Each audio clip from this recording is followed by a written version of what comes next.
Hi, I'm Michael Dresser. I'm one of the UK's most unique gay sex and intimacy coaches. Something I've been noticing quite a lot recently with clients, both one-to-one and in groups, is when people want to expand their comfort zone, but they get a bit scared or a bit unsure about when to do something or not. And this is something that I notice can happen a lot in all places in life too, so both in and out of the bedroom. Often there will be something that I'm kind of curious about or I'm interested in, or maybe that I even really want, but it feels a little bit edgy. So like I might want to try being touched in a particular way, but it's not something I've done before and I'm a little nervous about trying it in case I don't like it. Or even on a more general level, I might have a longing to be able to open up more emotionally with my partner, but it feels really vulnerable to go there, so I hesitate, and so then I can feel a little bit stuck and not quite knowing what to do about it. So that's when I start checking in with myself about whether I'm responding to or feeling a pull or whether I'm feeling a push. So let me break that down a little bit about what I mean by a pull and a push. So when I feel a push, it tends to feel like everyone else is doing it or everyone else likes it, why don't I? This often happens in group situations or when watching porn. Or I should make myself do it because it'll be good for me. Or I should try it because that's what I think is expected of me, or it's what I'm supposed to do. So the trouble is when you follow a push, what you're really telling yourself is what I want doesn't matter, just shut up and get out of my own way.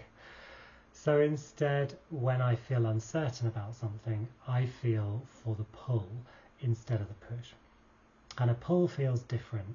A pull is a bit more like, well, this sounds edgy and a bit scary, but it also sounds fun. Or it feels like it's going to be vulnerable, but it's also something I really want. Or this looks like it's out of my comfort zone, but I do really want to try it. And when you follow a pull, what you're telling your body is that you believe in what you want and you're also going to take care of yourself and support yourself to get it. So rather than just pushing on through regardless. And the other thing to bear in mind if you're tempted to follow the push or the should or the ought to is that if you push yourself too hard or too fast, you can end up feeling overwhelmed. And then when you feel overwhelmed, you end up enduring and going along with stuff, which just means it's less possible to get any real enjoyment or learning from it. And often what I find is that it's not really the specifics of the thing itself that's edgy, so it's not the activity itself that is really edgy, but how you feel about it. So if something does feel edgy, I think it's really important to be true to yourself, to, yes, look after your wants and your desires, but also to look after your limits. And I know from experience that when I do this, what it does is to create more trust within myself. And actually, it's this self-trust which really enables me to expand myself and explore new things with as much safety as possible. And of course, the safer you feel, the more it becomes possible to enjoy something, which is pretty important when it comes to sex and intimacy, right?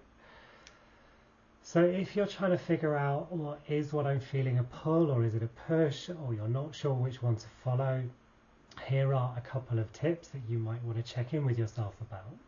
Do you need more time to consider it? So when you slow down and you don't try to rush too fast, it gets much easier to really notice how you really feel about something. Do you need more information? Sometimes something can feel a bit scary because we don't know enough about what's involved.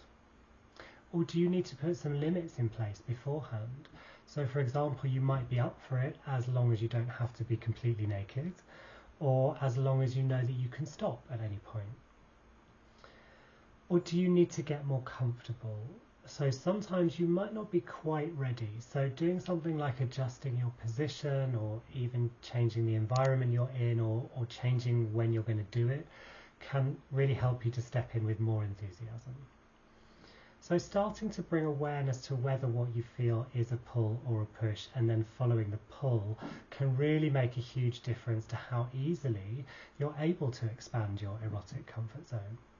And if you want support with this, check out my website, get in touch with me, and like and subscribe on here to stay up to date with more of my tips and resources.